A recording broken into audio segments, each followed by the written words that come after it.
At bumili na naman ng kung ano na makukutingting yung anak ko. Si Eric kagtatago na, at saka yun na si Cesar, at saka si Kuya Rick. Ano nga ma? Ano? Ayan. Ano nga? At pwede ba hawakan mo yan?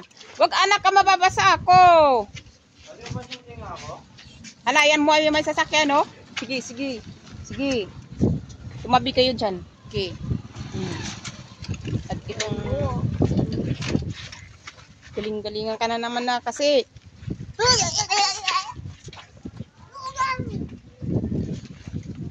Sa ayan. Ilagay mo dito. So ayan nga, paglalagyanan ko ng pera. At lalakad na naman kami papunta doon sa unahan. Ayun pala kay Ate Dinas. Dinas pala. Dinas Sari-Sari Store.